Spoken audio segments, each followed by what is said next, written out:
Welcome back to the Deep Dive. We are shifting gears today. Usually we're here to unpack these big, complex systems, economics, obscure history, the weird corners of the tech world. But today, we are heading to a specific coordinate on the map that I think everyone recognizes, even if they wish they didn't. Yeah. We're going to the neon-soaked intersection of Las Vegas Boulevard and Mandalay Bay Road. It's a location that really represents a terrifying pivot point in recent American history. We're talking about the night the social contract of public safety was. It was just shattered in a way we hadn't really seen before. Exactly. We're talking about October 1st, 2017, a Sunday night. The Route 91 Harvest Festival. Right. You've got the closing act, Jason Aldean, on stage. You have the lights of the Strip in the background. It is high energy. It's vibrant. And then, in the span of just 10 minutes, it becomes the site of the deadliest mass shooting by a lone gunman in U.S. history. And I think we should be clear about our mission statement for this deep dive, because this is a heavy topic, and we aren't here to just, recite the tragic headline. Well, not all. We aren't here for the sensationalism. We're here to do what we do best, which is analyze the mechanics. We want to move beyond the breaking news banners and look at the forensic details of the preparation, the physics of the attack, the chaos of the response, and ultimately the baffling void at the center of it all. That is the hook, isn't it? That's the thing that still haunts investigators. Because usually when we do a deep dive, we end with a why. Right. There's a conclusion. We wrap it up with a clear conclusion. But here, despite 10 months of the most exhaustive investigation in the history of the LVMPD and the FBI, the why remains a completely blank page. It's the motiveless crime on an industrial scale. And that is what is so unsettling. We know the who, the what, the where, the when, and the how in excruciating minute-by-minute detail. Yep. We have the receipts, quite literally, but the why, it simply isn't there. And that forces us to ask some very uncomfortable questions about, the nature of evil and violence itself. So let's unpack this. Let's start with the anomaly that is the perpetrator. Because when you think of a mass shooter, society, and let's be honest, the data has kind of given us a stock profile. We expect a disaffected youth, maybe someone who's been radicalized online, someone with a history of violent outbursts or, a manifesto. Right. You look for the Columbine effect or some kind of political extremism. Stephen Paddock broke every single one of those molds. Completely. We're looking at a 64-year-old white male. He lived in a retirement community in Mesquite, Nevada. A retirement community. He wasn't a fringe dweller. He was a retired auditor and a real estate businessman. And a wealthy one. Yeah. This wasn't someone acting out of, economic desperation. He was a multimillionaire. He was what they call a high roller. He was a status player. And I think his professional background is actually key to understanding the how, even if we can't get to the why. Okay. He was an auditor. Think about what an auditor does. They look for patterns. They look for loopholes. They are meticulous, detail-oriented, and they approach systems with a critical, almost cold eye. He applied that same auditor mindset to his gambling. Let's talk about the gambling, because this wasn't just a hobby for him. This was a lifestyle. But he wasn't exactly the James Bond type at the baccarat table, was he? Oh, far from it. And this is a really crucial psychological detail. He didn't play social games like craps or blackjack where you interact with the dealer and other players. No. He played video poker exclusively. Which is essentially man versus machine. It's man versus algorithm. Yeah. It's a solitary, repetitive, almost trance-like state. You sit there for hours just hitting buttons, watching the screen. Right. It allows you to be in the middle of the casino, surrounded by the noise, the energy, the so-called action, while remaining completely isolated in your own little bubble. It's an antisocial activity masquerading as being out on the town. And despite being antisocial, he was known.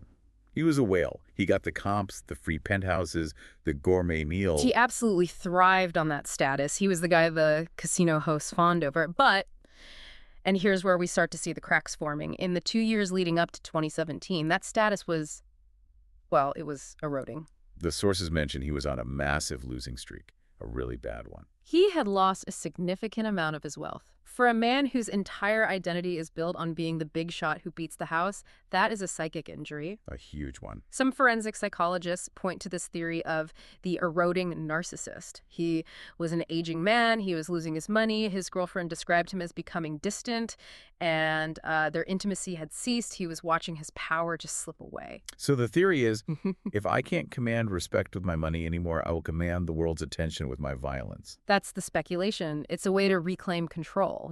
I will decide when and how the story ends, and everyone is going to look at me. Right. But again, plenty of narcissists go broke without firing into a crowd. There's another layer here, a biological one that is just, yeah, it's wild. You're talking about his father. This is one of those details that if you wrote it in a movie script, the producers would say, that's too unbelievable, cut it. Benjamin Bing Paddock. Stephen's father wasn't just a bad dad. He was on the FBI's most wanted list from 1969 to 1977. On the most wanted list for what? He was a bank robber. A bank robber. Wow. Yes, and the FBI poster for him described him as being diagnosed as psychopathic and having suicidal tendencies. So while Stephen Paddock had no criminal record himself, literally nothing more than traffic citations, he is carrying this genetic legacy. So he's the son of a diagnosed psychopath. Who made a living through high-stakes crime, yeah. It brings up that age-old nature versus nurture debate, doesn't it? You have the potential gene of the bank robber mixed with the discipline of the auditor. A terrifying combination. The impulse for destruction met with the capability for meticulous cold planning. And that is what we need to look at next, the planning. Because this was not a snap decision. He didn't just wake up on October 1st and decide to do this. No, this was a project. This was months, if not longer, in the making. The timeline of premeditation goes back at least to May of 2017. He was scouting. He researched large venues in Boston. He specifically looked at Fenway Park. Fenway Park. Yes. Then in August 2017, he actually booked a room at the Blackstone Hotel in Chicago. What was happening in Chicago then? Lollapalooza. The massive music festival in Grant Park. He booked a room overlooking the crowd. Did he check in? He never checked in, but the intent was there. He was shopping for a venue. He was looking for a very specific geometry, a high-rise vantage point overlooking a dense, trapped crowd. He was site surveying mass murder. That's exactly what he was doing. And he even did a dry run right there in Las Vegas. Just days before the Route 91 attack, he rented a condo at the Ogden, which is a high-rise in downtown Las Vegas. During the Life is Beautiful festival. Another open-air music festival. He was there. He was likely watching the security rotations, watching how the crowd moved, testing the wind angles. He was doing his homework. He was, and his internet search history confirms this cold, calculated curiosity. It wasn't political ranting or manifestos, it was physics. Physics. He was searching for a ballistics chart 308. He was searching for SWAT weapons. He searched, do police use explosives? He wanted to know exactly what the opposition would bring to the fight. He was calculating engagement distances. It was a logistical problem he was trying to solve. Oh, so let's move to the setup at Mandalay Bay, because this is where the auditor really shines in the most horrifying way possible. He checks in on September 25th. That is nearly a week before the shooting. And notice how he gets the room. He demands a specific suite, room 32135, as a complimentary perk because of his gambling status. Right, because he's a whale. It's a corner suite with a panoramic view of the festival grounds. But that wasn't enough for him. 4 days later, he books the connecting room, 32134. Why the second room? What did they give him? It gave him a second window, a second firing angle. It allowed him to triangulate the festival grounds and cover areas that might have been blind spots from the first room. It was purely tactical. And then begins the load-in. This is the part that just frustrates people so much when they hear it. Yeah. How do you get an arsenal of weapons into a high-end hotel room without raising a single eyebrow? You use the front door, and you use the staff. Over the course of his stay, he brought in more than 20 suitcases. 20. Let's break that down, because the volume is just staggering. Okay, so on September 25th, he brings in 5 suitcases. 5. Okay. On the 26th, 7 suitcases. 7 more. On the 28th, another 2. On the 30th, 6 more. And on October 1st, the day of the shooting, 2 more. And he had the bellman help him with these. He did, and this is social engineering at its finest. To the bellman, he's just a wealthy guy moving in for a long stay. In Vegas, it is not unusual for a whale to have 20 bags. Right, you just assume it's cash or something. Maybe it's cash, maybe it's special betting, maybe it's supplies for a month-long party. You don't ask questions of the guy tipping you big money. He hid in plain sight, protected by his privilege as a high roller. He interacted with the hotel staff more than 10 times. They all described him as normal. He was pleasant. He was tipping. He was gambling at night and moving guns by day. And once everything was in the room, he goes into lockdown mode. September 30th, the Do Not Disturb signs go up on both doors, and he turns the room into a fortress. He installed his own surveillance system. He literally drilled a hole in the peephole of the main door and installed a camera. Wow. But more brazenly, he took a room service cart, a food trolley, and he put a camera on it. He just left a room service cart in the middle of the hallway. Yes. He positioned it specifically to look down the hallway toward the elevators. He created his own early warning system. He wanted to see the police coming before they ever got to his door. The sources say these cameras weren't recording, though, right? No, they were live feed only. He wasn't interested in leaving a tape for history. He was interested in tactical awareness in the moment. He was watching the feed on a tablet inside the room. It is so cold, so methodical. Let's talk about what was inside those suitcases. Because when the police finally breached that room, the inventory list looked like something out of a war movie. They found 24 firearms in the suite, but it wasn't just a random collection of guns. It was a specific tool set for a specific task. What do you mean by that? How so? Well, he had 14 AR-15 style rifles. These fire the .223 caliber round. It's a lighter, faster bullet, good for volume of fire. But he also had 8 AR-10 style rifles. Okay, for listeners who aren't gun experts, what is the difference? Why mix and match like that? The AR-10 fires a .308 caliber round. That is a significantly heavier, more powerful bullet. It has much better range and much better penetration power.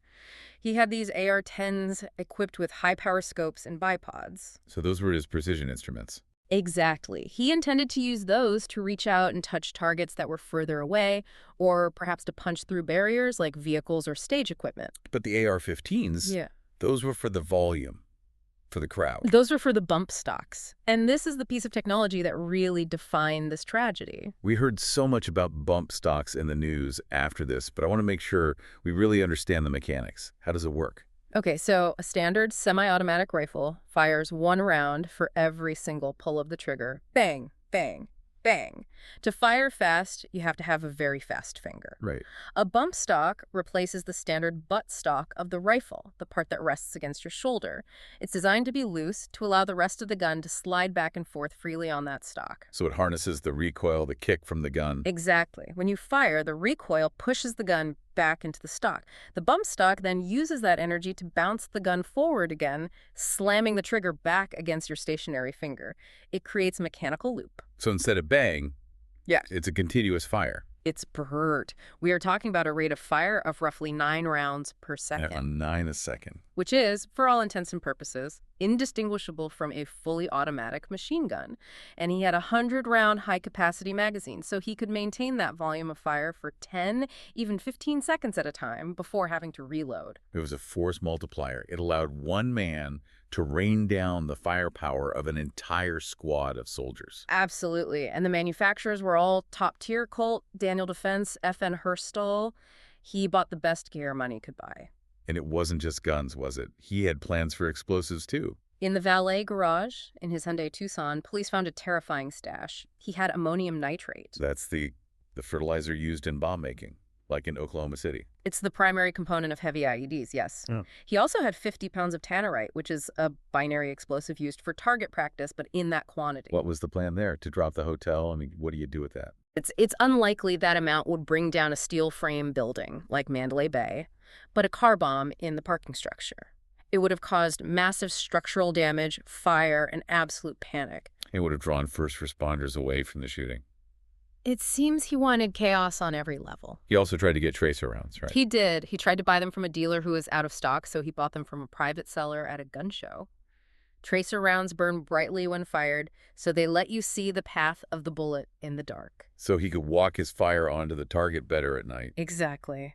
And then he left a note, a simple handwritten note on the nightstand. A manifesto. A suicide note. No, math. It was a slip of paper with calculations on it, calculations for the distance, the wind drift, and the bullet drop from the 32nd floor down to the concert grounds. He had worked out the physics equation. To him, the people down there weren't humans. There were variables in a ballistics problem. That is absolutely chilling. Just pure calculation. Okay, let's move to the night of October 1st. The timeline. Because there's a prelude to the mass shooting that is incredibly important and often misunderstood. The security guard incident. Jesus Campos. He is the unsung hero and the first victim of that night. And he wasn't even there for Paddock, right? This is a coincidence. A complete coincidence. He was responding to an open door alarm on the 32nd floor, but when he tried to enter the hallway from the stairwell, the door wouldn't open. Paddock had barricaded it. He had screwed an L-shaped metal bracket into the doorframe from the inside. He had secured his flank. He didn't want anyone sneaking up on him from the stairs. So Campos had to go to another floor, take the elevator, and come into the 32nd floor hallway from the other side. And as he's walking down the hall, He hears drilling. This is around 10:00 p.m. It was likely Paddock securing that bracket or doing some kind of final prep, but as Campos approaches room 32-135, Paddock spots him. Remember the cart camera? he sees him coming on his tablet. And he fires. He doesn't open the door. He fires 35 rounds right through the wood of the hotel room door into the hallway. And Campos gets hit. He takes a round to the leg. This is at 10:05 p.m. He retreats to an alcove and radios for help. He actually runs into a maintenance worker, Stephen Shuck, who had come up to fix the jammed door. Campos saves Shuck's life, screaming at him to take cover. Now, there was a lot of confusion about the timeline here. For a while, the report said there was a 6-minute gap between Campos getting shot and the attack on the crowd starting. That was the timeline controversy. People asked, if he shot a guard at 10:05, why didn't police stop him before he started shooting at the crowd 6 minutes later? But the police eventually clarified this with digital forensics. There was no gap. So what happened? Paddock shot Campos, realized his timeline was blown, he had been discovered, and he immediately turned his attention to the windows. He uses a hammer. He smashes 2 windows, one in the main suite, 32-135, and one in the connecting room, 32-134. And we have to appreciate the physics here. These are heavy, hurricane-proof glass panes. Breaking them requires violent force, and once they are gone, the pressure differential sucks air out of the room. It creates a wind tunnel. And then he looks down, 10:05 p.m. Jason Aldean is closing the show. 22,000 people. The distance is 490 yards. That's about 5 football fields. That sounds really far. For a pistol, it's an impossible shot. For a rifle with a scope and a bipod, firing down into a crowd that dense, it is what marksmen call a target-rich environment. He didn't have to aim at specific people. He just had to point at the mass. The shooting starts. Yeah. And the crowd reaction. It breaks your heart to hear the audio. They cheer. It's that normalcy bias we talked about. We are wired to reject danger. People thought it was fireworks. It was the finale of the festival. They expected pyrotechnics. Some thought it was a blown speaker. But then the screaming starts. Paddock begins using the bump stocks. Bursts of 80 to 100 rounds at a time. Bert.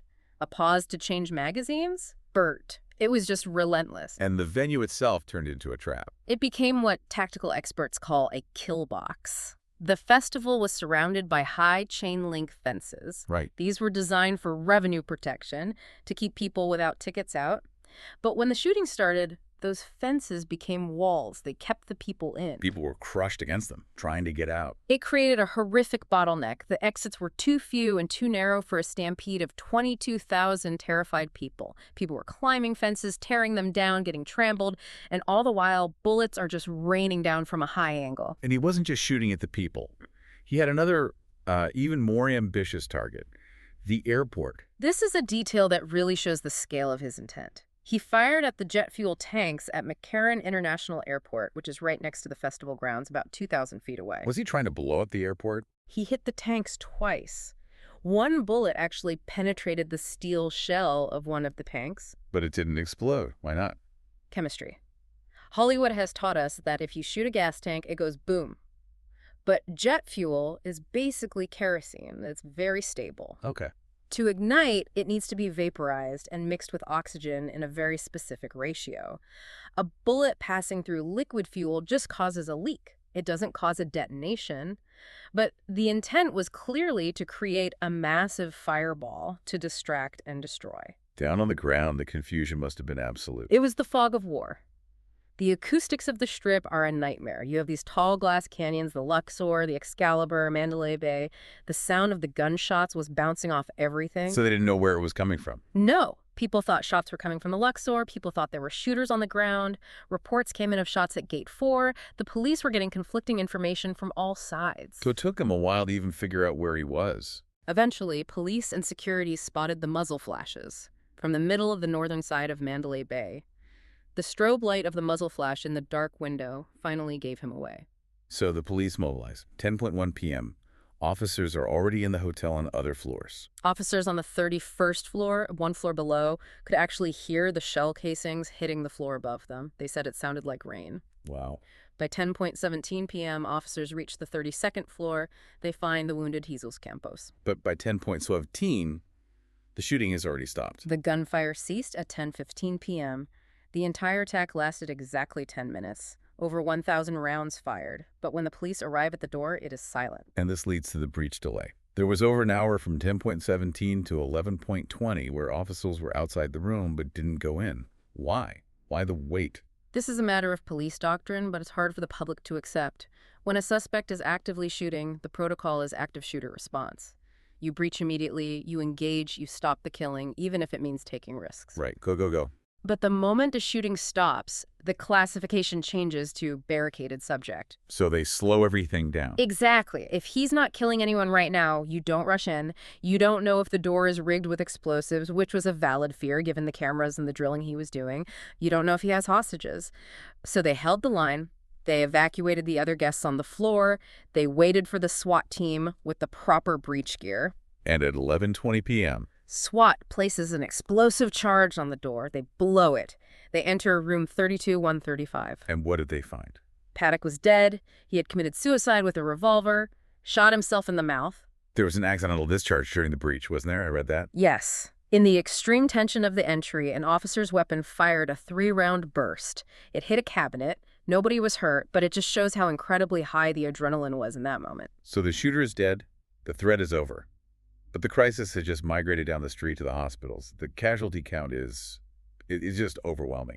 The numbers are staggering. 58 people died that night. 2 more died later from complications of their wounds.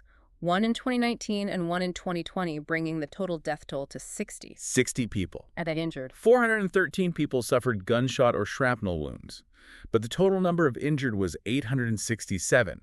That includes people who were trampled, people who broke ankles jumping fences, people who cut themselves on the barriers. The hospitals must have been a complete war zone. They were pushed beyond the breaking point. And there was a critical failure in the system here. Right. University Medical Center, or UMC, is the Level I Trauma Center in Vegas.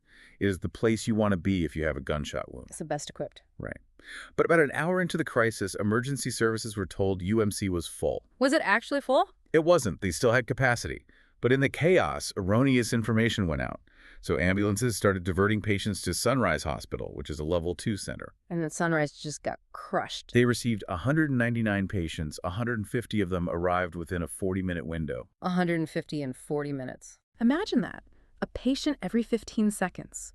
Victims were being piled in the back of pickup trucks, police cars, Ubers. The parking lot became a triage center. Doctors were treating people on the floor of the lobby. It was absolute chaos. There was also the blood donation paradox. I remember seeing the news the next day, these images of lines for blocks of people wanting to give blood. It is a beautiful human instinct, isn't it? When we feel helpless, we want to give. Blood donations in Vegas went up 53%.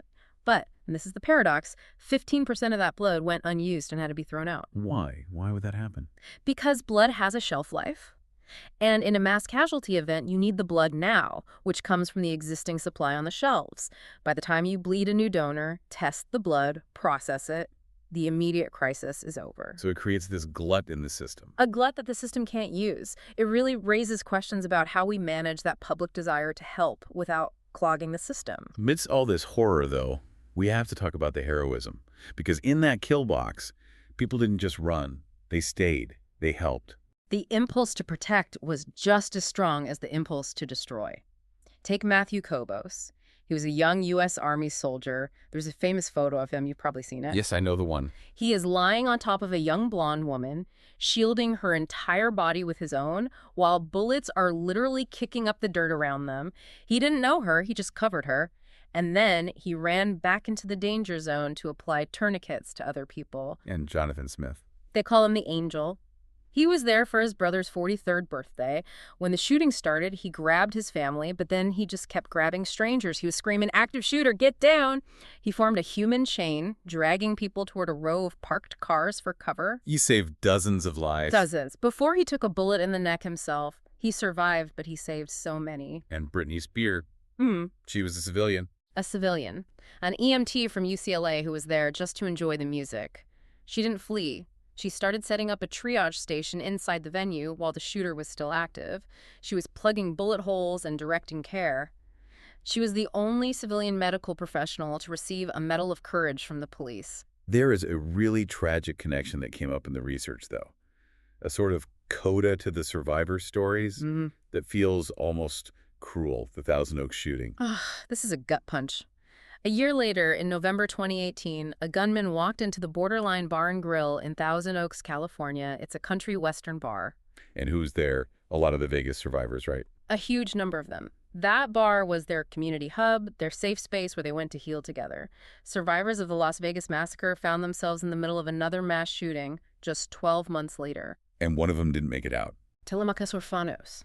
He survived the Vegas shooting. He came home, and he was killed in Thousand Oaks. His mother's interview afterwards it was just searing. She said, "I don't want prayers. I want gun control."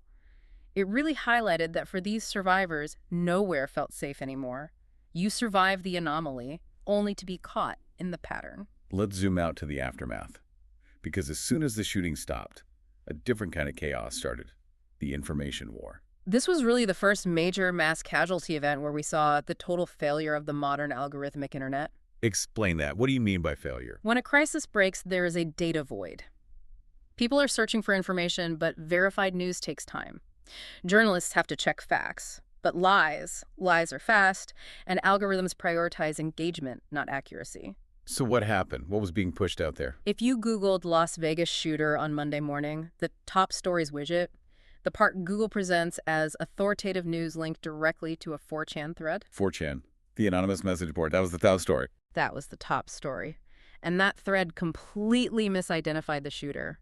It claimed he was a registered Democrat, an anti-Trump activist, and a member of an extremist group. It was total fiction. But for a few crucial hours, Google served it to millions of people as fact. And Facebook wasn't much better, I'm guessing. No. Sputnik, the Russian state-controlled news agency, was trending on Facebook. They were pushing stories linking the shooter to terrorists.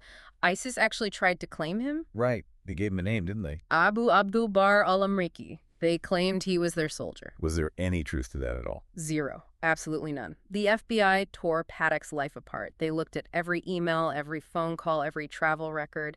There was no connection to ISIS, no connection to international terror. But ISIS knew that claiming him would spread fear, so they did it. And this misinformation had real, tangible consequences for the survivors. The crisis actor conspiracy. This is the ugliest part of the aftermath.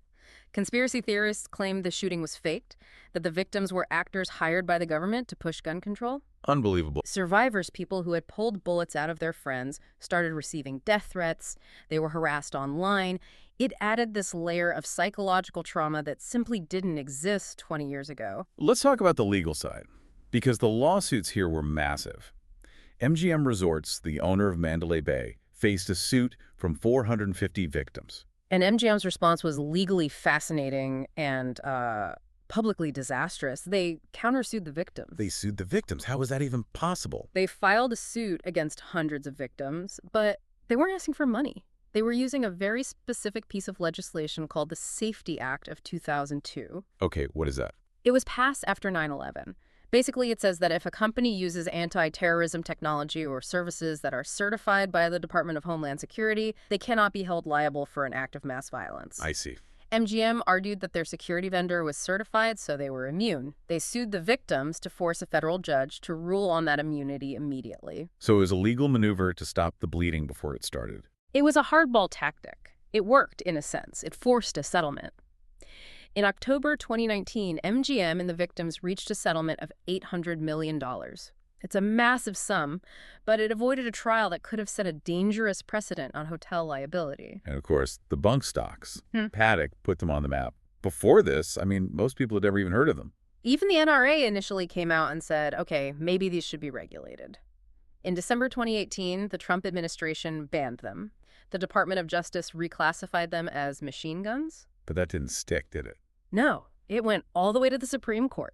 Just recently, in June of 2024, the Supreme Court overturned the ban. On what grounds? A technicality of language. The National Firearms Act defines a machine gun as a weapon that fires automatically with a single function of the trigger. The court ruled that with a bump stock, the trigger is still technically being bumped and pulled for each shot. It's just happening really, really fast. So by the strict letter of the law, it's not a machine gun. According to the Supreme Court, yes. So unless Congress passes a new law specifically defining and banning them, they are legal again. Back to square one. So we've covered the logistics, the arsenal, the timeline, the heroism, the law.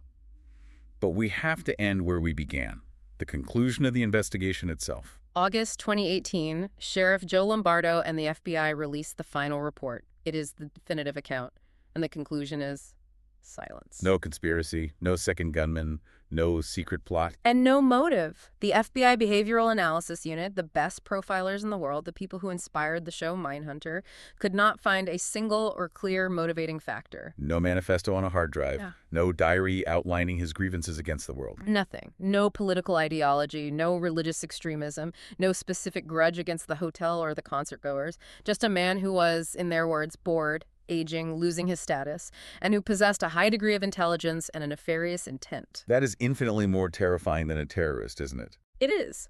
Because we can understand terrorism. We can fight an ideology. If he was demonstrably crazy, we could talk about mental health funding. If he was a disgruntled employee, we could talk about workplace violence. But Stephen Paddock was none of those. He was a cipher.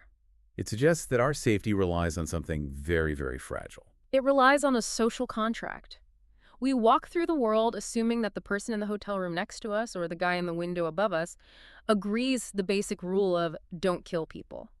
When someone like Paddock breaks that contract without a reason we can comprehend, it shatters our sense of order. It makes you look at soft targets, festivals, concerts, open public spaces completely differently. It changes the paradigm. We can harden airports. We can put metal detectors in schools. But how do you secure an open-air festival from a window 500 yards away and 32 floors up? It forces us to accept that there is a limit to how safe we can truly make a free society. That is a heavy note to end on, but a necessary one. We wanted to move beyond the headlines, and I think looking at the sheer mechanical preparation of this crime does that. It strips away the myth and leaves us with the cold, hard, and deeply unsettling reality. And hopefully, by understanding the mechanics, the luggage, the surveillance, the purchasing patterns, we can better spot the anomalies in the future. Maybe the next time someone connects the dots before the window breaks. We can only hope. Thank you for listening to this deep dive. It wasn't an easy one, but we appreciate you sticking with us to understand the details. Stay curious, stay safe, and we'll see you on the next deep dive.